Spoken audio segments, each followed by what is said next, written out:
not just brinksmanship at home. The president ratcheting up the nuclear threat against Russia after some posturing from the Kremlin. We just have to be careful. A threat was made, and we didn't think it was appropriate. After his success with bombing Iran's nuclear program, Republicans wonder if Trump 2.0 is really a hawk after all. And they're not all pleased. Same for the Middle East, where the deteriorating situation in Gaza has sparked a rare split in the president's party over his support for Israel. And the White House sounding defensive. President Trump is a humanitarian with a big heart. And while Republican leaders in Congress managed to get everyone out of town for the August recess before a new controversy over special treatment for Epstein associate Ghislaine Maxwell blew up, they did leave town with big fights inside the GOP unresolved. Democrats are slow walking the final batch of presidential nominations. MAGA wants Congress to step aside and let the president have his picks. But there's a figurative nuclear option on the table, too. Yes, it is a historic moment we're at with potentially changing the rules. Republicans already dropped a bomb in the House as the red team in Texas figured out how to gerrymander their congressional map to maybe hold on to the House for the GOP. A good time for Democrats to stick together, right? The problem with Democrats in America right now is we're willing to be complicit to Donald Trump. Oof. Let's get into all of it. With us today, Ken Martin, the chairman of the Democratic National Committee, on how Democrats can fight back or if they're just going to keep fighting each other. Congressman Mike Haridopolos, Republican of Florida, on the new fault lines in his own party and where they will draw the line for the president. Michael Strain of the American Enterprise Institute, one of the nation's foremost economists, will decipher the latest data for us, and a special report from Ukraine with the deadline looming as NewsNation gets an exclusive look at the drone war that is reshaping modern combat. All that and our best in the business panel of journalists. The Hill Sunday starts now.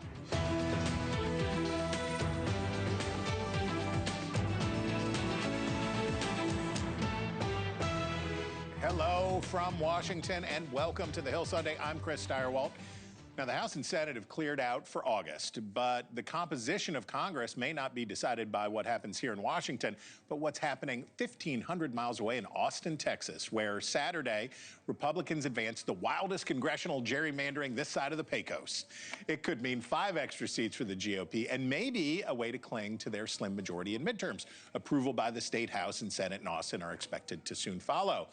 The rare mid-decade redistricting move comes after months of pressure from President Trump. Democrats have called the map outrageously gerrymandered and illegal voter suppression. A court battle likely looms. With us now is the chairman of the Democratic National Committee, Ken Martin. Mr. Chairman, I very much understand that Democrats do not like this redistricting. And I am open to arguments that say that this is a grubby political tactic. Democrats say they're going to retaliate. I don't see where Democrats are actually going to retaliate. California doesn't have, they'd have to change the law in California and do all that stuff. Are Democrats really in a position to fight back on this? Well, absolutely we are, whether it's in the courts, whether it's organizing on the ground, which we've been doing. The reality is what we've seen already is a craven power grab, an unconstitutional power grab in my mind. Look, the Constitution says very clearly that we have a decennial census. We draw the lines after that. The state legislatures are allowed to do that. But it does not give them the power to essentially redraw the lines whenever the hell they want to do it. And what Texas is doing right now is a craven power grab. And as I said, we're going to fight fire with fire. If Texas wants a showdown, which they clearly do, we're going to give them the showdown. And I've talked with a number of Democratic governors around the country, and as you can tell, they're already preparing to follow suit here. You know, the reality is this was all done by Greg Abbott on the request of Donald Trump. They used flood relief as the reason for actually holding this special session. You know how many hearings they've had on flood relief? 1. You know how many hearings they've had on actually changing the map? More than 7 at this point. And it's just shameful. At this point, those flood victims deserve a state that's actually focused on them, not on political games. Another thing I've noticed in this, though, is people talk, I heard Gavin Newsom, I think, say rigged. The rising star state senator out there, Tallarico, talking about rigging elections. I know that why it would be dubious, but they've done it before, right? This was a Tom DeLay move back in 2003. I believe they did it after the other census. This is a thing that Texas has done. This wouldn't be a rigged election. Listen, it was wrong then, and it's wrong now. Okay. Right? At the end of the day, just because they did it in the past doesn't mean that they're allowed to do it in the future. You know, there are serious constitutional questions here, as well as voting rights violations. So with this new map that they put forward, there's no doubt that this is going to be highly litigated. This is a craven power grab. And why again, Chris? Because at the end of the day, they know they're going to lose in 2026 the House majority. And so what they're trying to do is rig the map in advance of that. So we're going to do everything we can, as I said, to fight back. But if the Republicans win, if this is upheld, it won't be a rigged election, right? No, listen, again, the courts now are controlled by the far right. At the end of the day, let me say this, Chris. Okay. Truly, it is a craven power grab. They do not have the ability to actually do this. The Constitution does not provide for this. It's serious voting rights violations, and we're going to fight fire with fire. All right. Okay, so good news. It's a good news, bad news story for Democrats in polling this week. New Gallup numbers came out. I think we can show the full screen. I believe the graphic exists, according to Caleb Parker, exists in the world. There it is. U.S. party affiliation. This is from Gallup. Democrats had slid into being the outright minority party. Democrats, for most of our lives, have been the plurality party in the country. So this is, I'm sure, a welcome return for Democrats to bounce back up. And it's something, that fall off is something is not untypical after a losing election. So that was good news. Here's the bad news.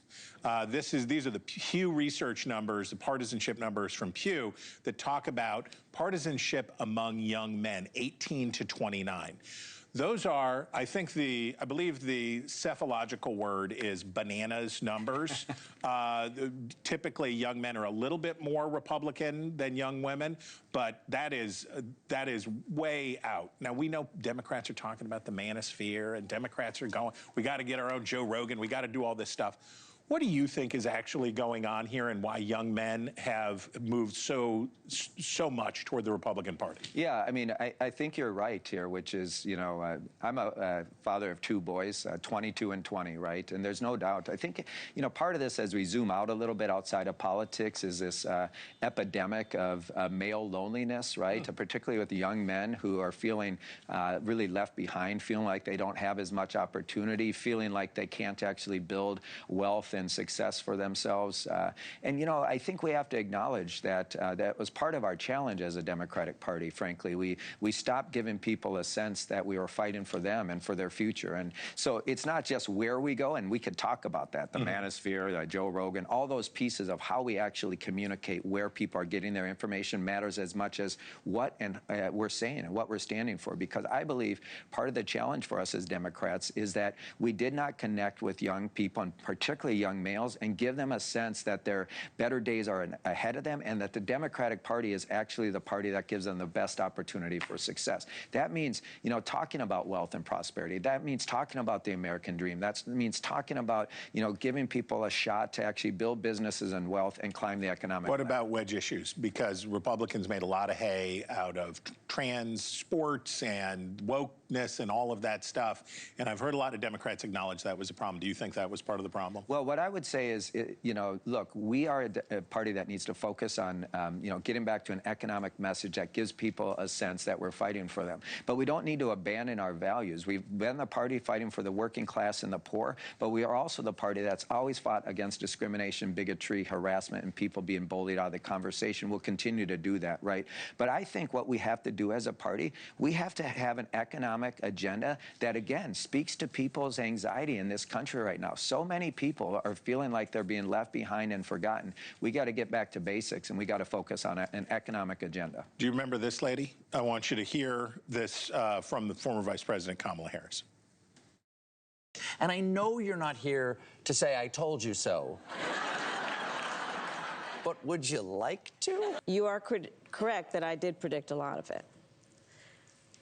But, Stephen, what I did not predict was the capitulation.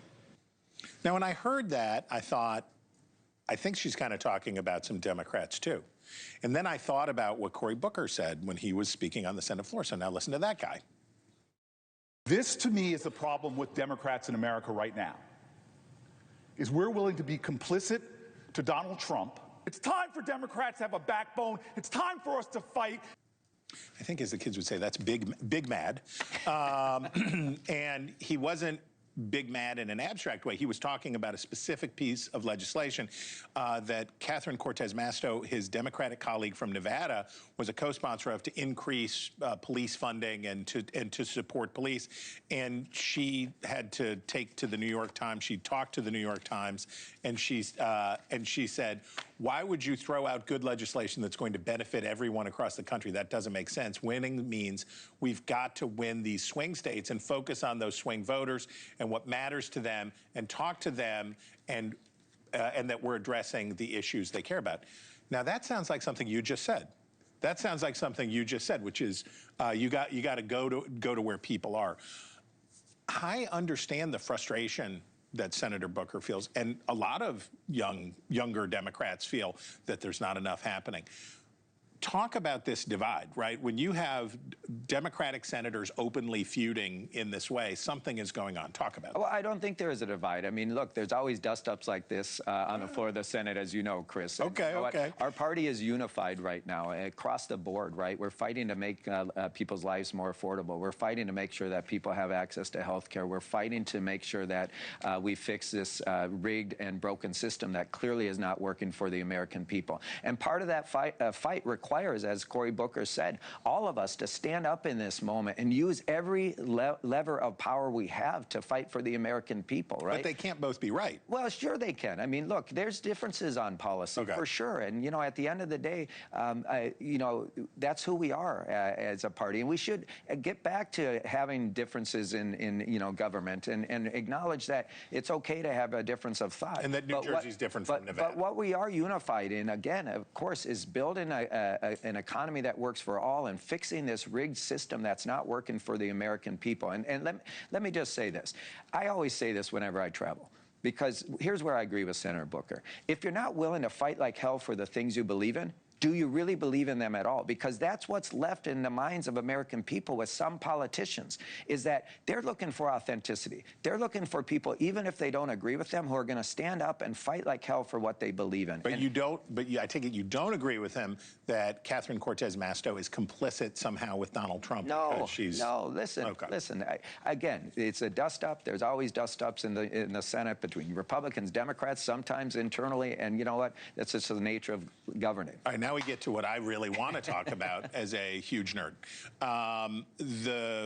In 2024, your party is undertaking a postmortem on what happened in 2024. And there's complaining, because there's always complaining about this, that, and the other thing. But one thing that is abundantly clear is that the changes to the primary calendar for 2024 probably insulated the incumbent president to an unhelpful degree, because it was July when he got out of the race instead of much sooner. What is the primary calendar going to be for 2020? If you tell me now, I won't tell anybody else. You just tell me now because at Biden's behest, the DNC moved Iowa and New Hampshire down and put South Carolina and Michigan up. How you put these horses in this race course will say a lot about what kind of nominee comes out. What's going to happen? Well, let me break some news here today, which is we're going to start that conversation actually this month in August at our DNC meeting in Minneapolis. The Rules and Bylaws Committee, which is newly composed, will start this conversation by putting forward the rules of procedures and start to really figure out how we're going to engage in this. But let me be very clear. I've been, from the very beginning when I started running for this position and asked about the calendar, I believe that we have to have some guiding North Stars here. And one is that the process of you know, having states come in to bid for this has to be fair and open. Any state that wants to be part of the early states window will be considered by the DNC. Second, as we actually set the calendar, we have to have these three principles. One, it has to be rigorous. Two, it has to be efficient. Three, it has to be fair. What do I mean by that? It has to be rigorous in the sense that it battle tests our nominee and prepares them for the general election. Two, it has to be efficient in a way that we don't bankrupt our candidates in the early part of this this process. We want them to have resources for the general election, because the only prize that matters is November.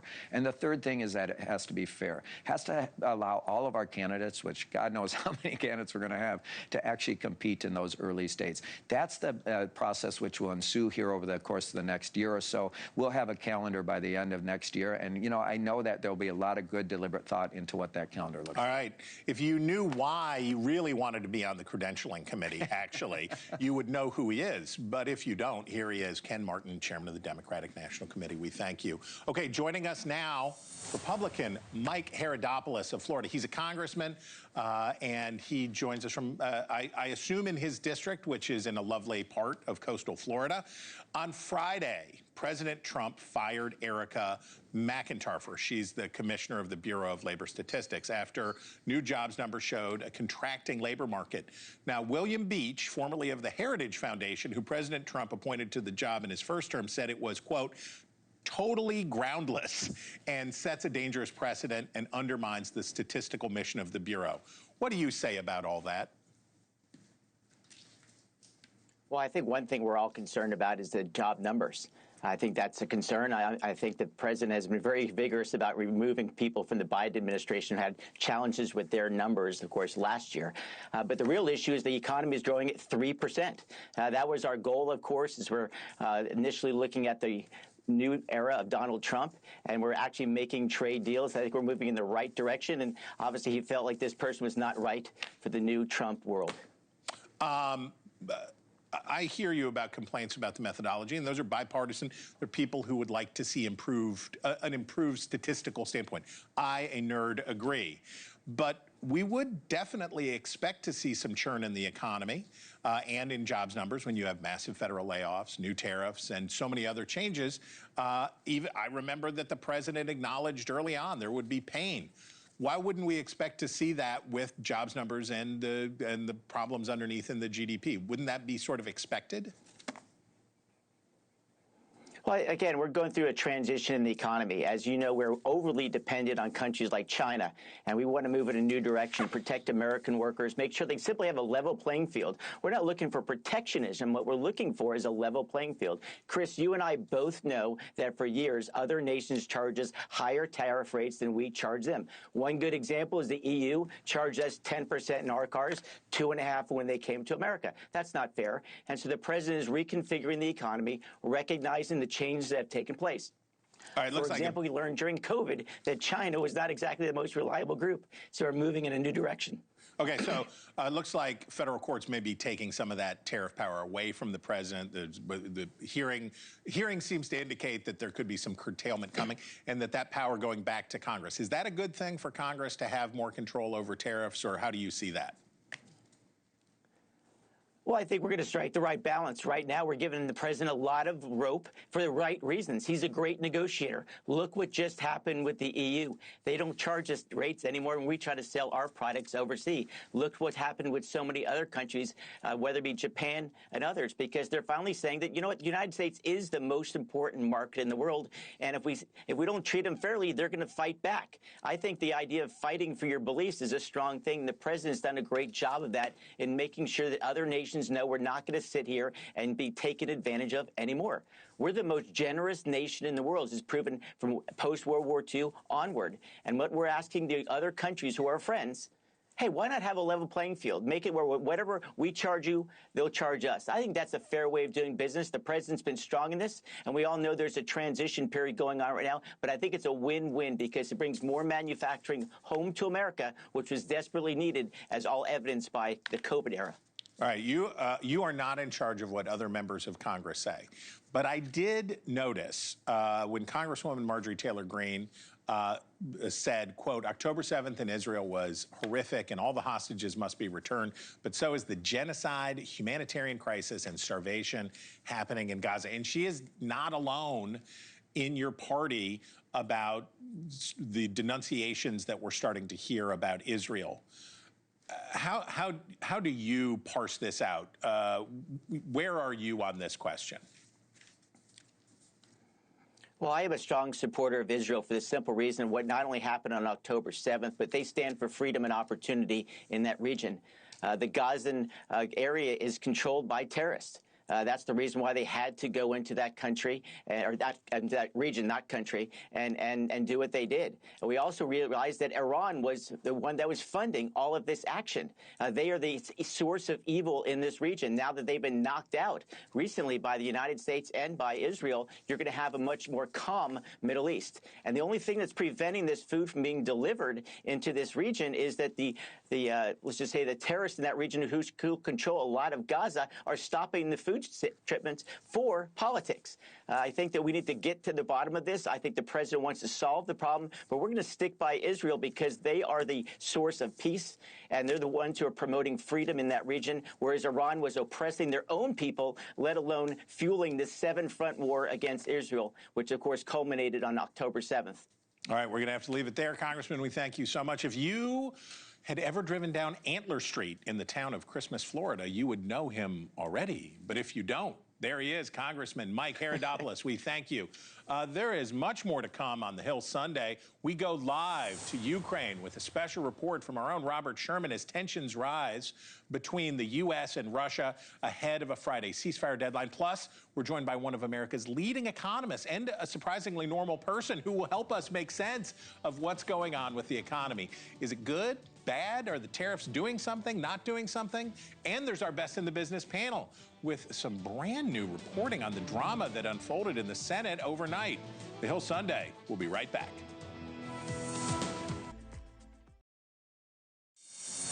Welcome back. With us now is Michael Strain. He is the Director of Economic Policy Studies and a senior fellow at the American Enterprise Institute.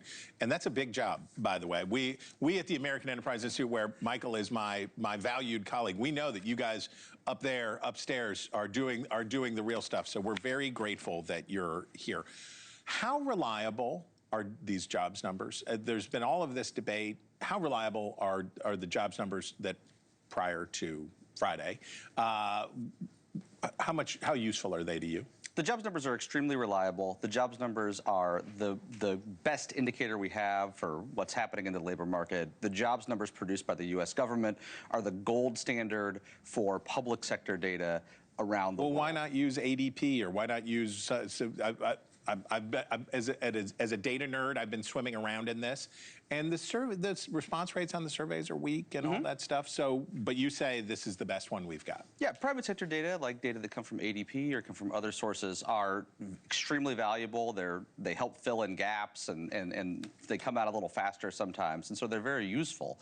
But the data that's produced by the Bureau of Labor Statistics, including the employment report that came out on Friday, are the gold standard. And if they become unreliable, if people start doubting those numbers, if people more broadly start doubting those numbers, what happens? What's the consequence? So those are two separate things. If they become unreliable, then that's a problem. It hurts the quality of information people have access to. What really worries me about what President Trump is doing by firing the commissioner and by casting doubt on the integrity of the data is that the data will remain as reliable as they are, but people will think they're less reliable because of what the president is saying.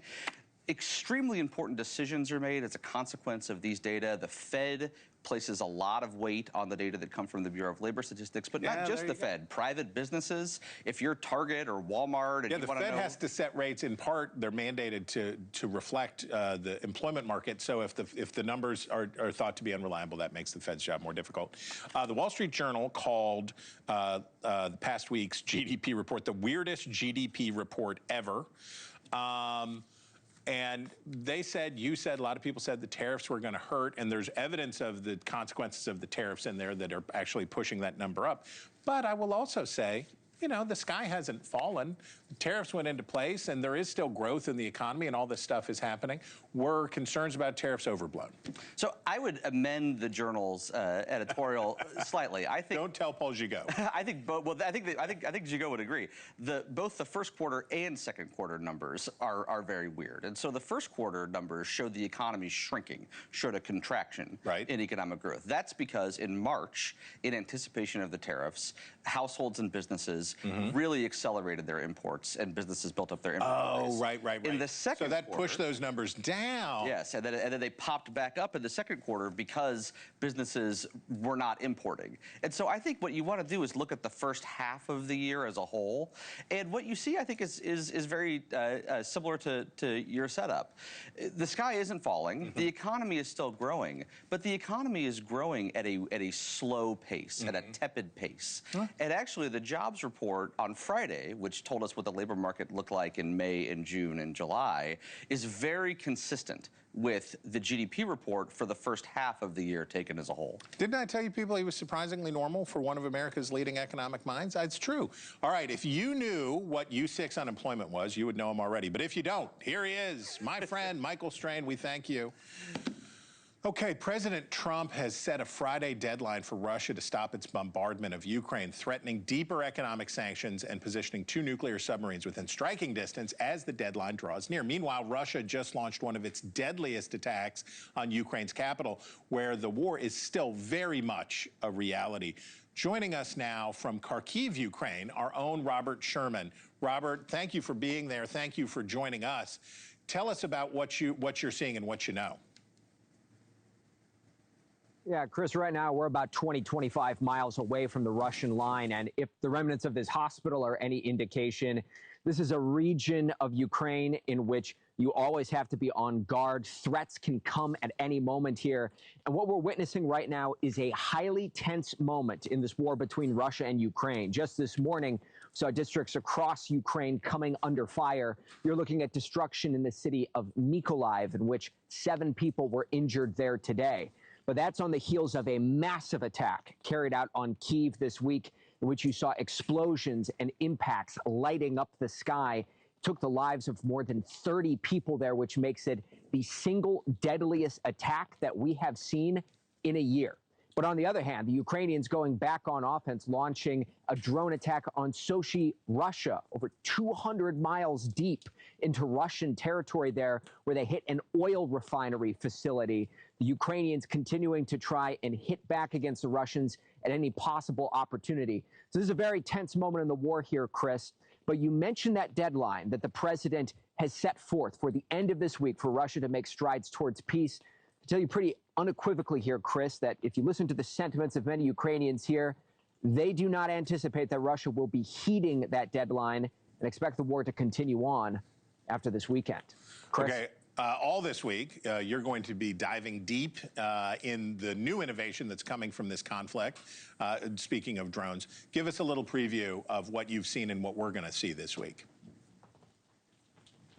Yeah, put simply, Chris, we live in a completely different world than we did at the start of this war. Over the last 3.5 years, modern warfare has advanced more rapidly than anyone could have anticipated. What began as a conventional war with traditional weapons has now moved to an unconventional war with small drones being used on the front lines. We were actually with a drone unit this morning which deployed to the front line, and we visited their workshop not far away from the Russian front. And what we saw there are all these small drones that are being utilized at the tip of the spear to hold off the Russian advances there. A Russian military with more soldiers, more equipment, better funding. That's how the Ukrainians have been able to slow that advance so far. There's one big question, though, Chris. As all this advancement takes place, is the United States ready for this new era of warfare? This is what the Ukrainians had to say to that. You're at the ground level of this new innovative warfare. Yeah. You're saying the United States is not prepared for the new era of warfare that's already here. Yeah, exactly. No, it's not prepared.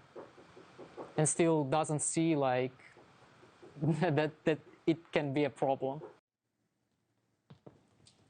Okay. We'll be taking a deeper dive into the war in Ukraine and this new era of warfare all this week on NewsNation. Chris? Robert, we thank you. Please stay safe. Thanks for your time. And by the way, you all can catch Robert live from the front lines all this week at 7 o'clock, 6 Central on Elizabeth Vargas Reports. That's right after the weekday edition of The Hill with my colleague Blake Berman. NewsNation. Oh, by the way, there is still much more ahead. Before we go, our Best in the Business panel is on the other side. Plus, if you were thinking, When is Chris gonna pull out those early Senate maps? I know you're desperate for it. Well, the wait is over. The Hill Sunday. We'll be right back.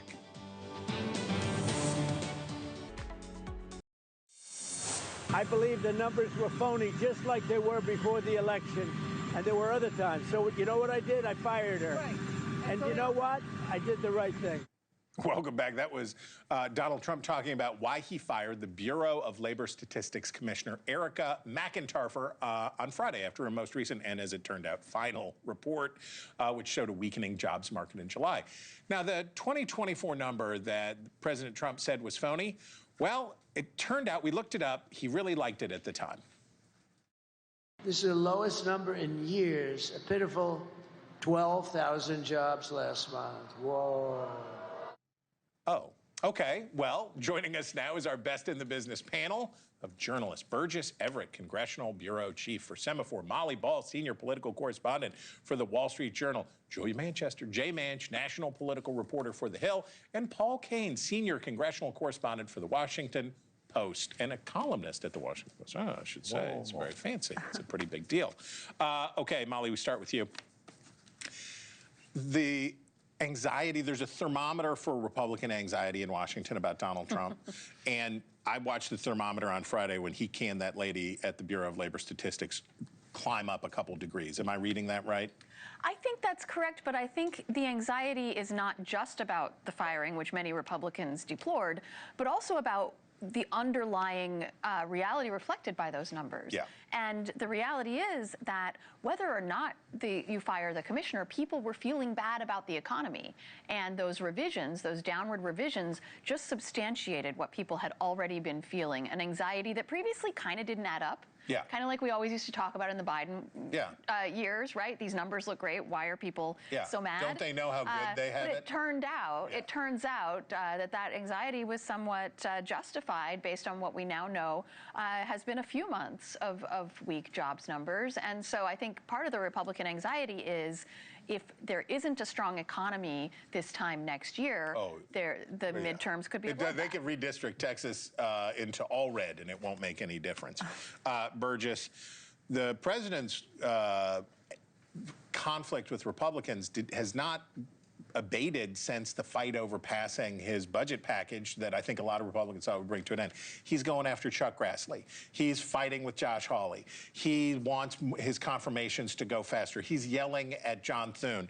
Don't forget Susan Collins. Oh, well, he's going to be mad at Susan Collins a lot for the next year, for the next 15 months. What's happening here? The president is trying to exert his will over the Senate in a way that we've seen him do in the House, probably more effectively, more efficiently. The Senate's tougher. You got 6-year terms. You got people like Susan Collins, Lisa Murkowski, who have won without the president's support. I think you got someone like Chuck Grassley, who's been there so long, he kind of just flicks an attack like that off of him. I mean, I know he said he was offended. He seemed genuinely surprised. He was peeved. Yes, he was, certainly, but he didn't move an inch after that. And in fact, he seemed, from my reporting, perhaps less likely to move an inch than he would have been a week before, that attack came. That attack, Paul, came after Chuck Grassley had delivered a major victory for the president, which is the appointment of Emil Bove to a federal judgeship in New York. And this came after extensive reporting from you and your folks at the Washington Post about whistleblower allegations against Bove. They shepherded that through. Grassley got that all done, got Bove confirmed, and then Trump said, and now give me this guy for U.S. attorney in New York. So it never stops. Yes. It wasn't one, it wasn't two, there were 3 different whistleblowers who were undermining Bove's testimony before the Senate Judiciary Committee. And whistleblowers is supposed to be the wheelhouse of Chuck Grassley. He has, since the 80s, been a big proponent and supporter of whistleblowers and protecting them. It didn't matter. The Senate Republicans fell in line here. They confirmed him. The next thing is this really obscure process called blue slips. It's this idea where lower-level judicial prosecutor appointments have to get the buy-in from home state senators. Right.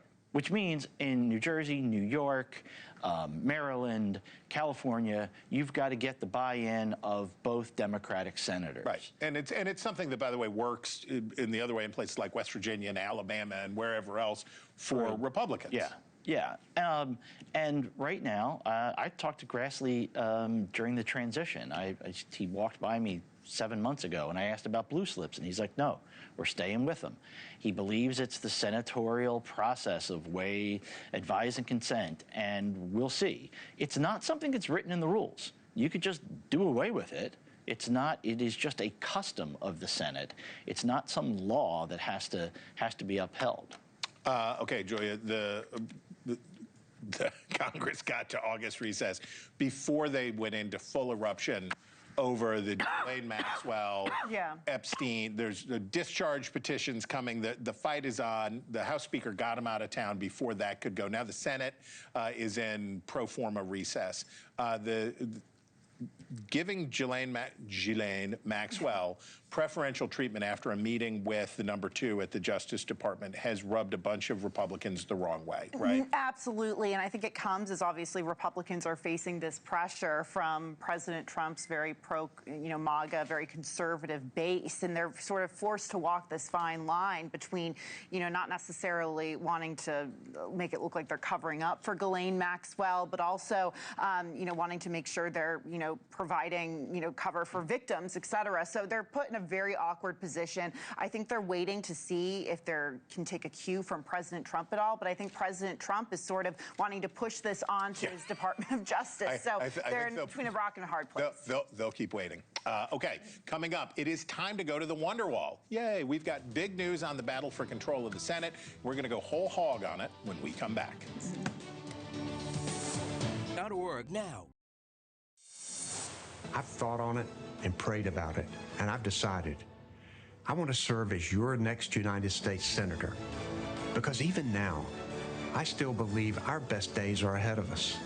Oh, you hear the soaring music there. It must be time for campaign ads. Just 7 months from today, the first primary in a contested Senate race will take place down in North Carolina, where Roy Cooper, the popular former Democratic governor, will go for the seat being vacated by Republican Tom Tillis. Okay, look, here's the deal. Control of the House, including the Texas-sized gerrymandering Republicans are trying, is a big story. But really, we all know the House comes down to approval rating for the president and the party in power. Fewer than 4% of House districts are represented by someone of a different party than voters chose for president. Not very many. But in the Senate, personnel matters almost as much as partisanship. There are 11 senators who represent a state won by the presidential candidate from the opposing party. That's a lot of ticket splitting for this day and age, which brings us to Jon Ossoff. He is the most vulnerable Democrat by far. He's only there because Republicans went bananas after the 2020 election, and Ossoff won a runoff election he otherwise would have lost.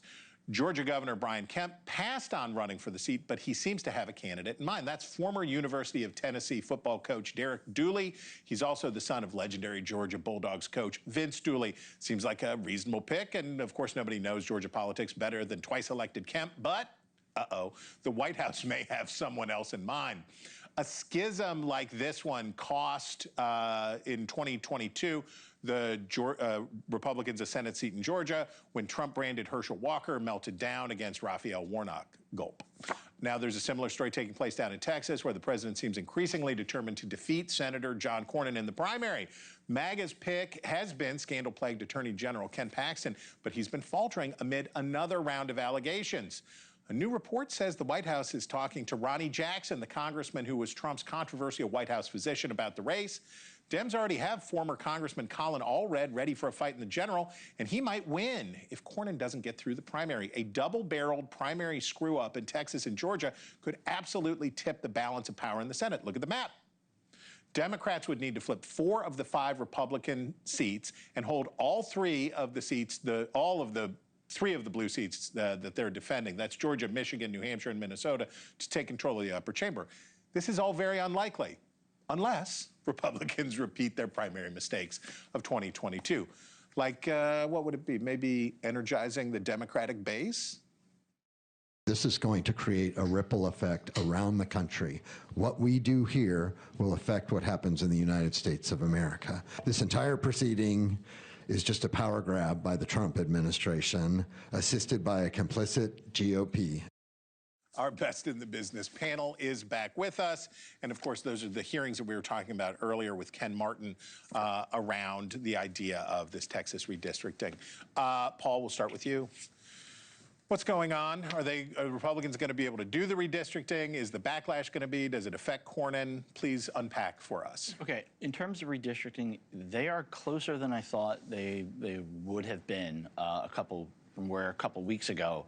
There were people I talked to a lot of people involved in the 2003 Tom DeLay-led redistricting, and they said, boy, going for 5 seats would really destabilize things, and it would take those safe incumbents, the Michael McCalls of the world, the Dan Crenshaws of the world, and make them politically vulnerable. It appears the map that they have drawn doesn't really do that. The vulnerable one right now is Dan Crenshaw, who might be in a primary against a more conservative challenger. So that, I think, seems to be ready to go. All reports so far are optimistic. But Julia, they're using the comparison as to they're making comparison, as Republicans are thinking about this, they're making comparisons to 2024. They should be making comparisons to 2022 and what those districts look like then.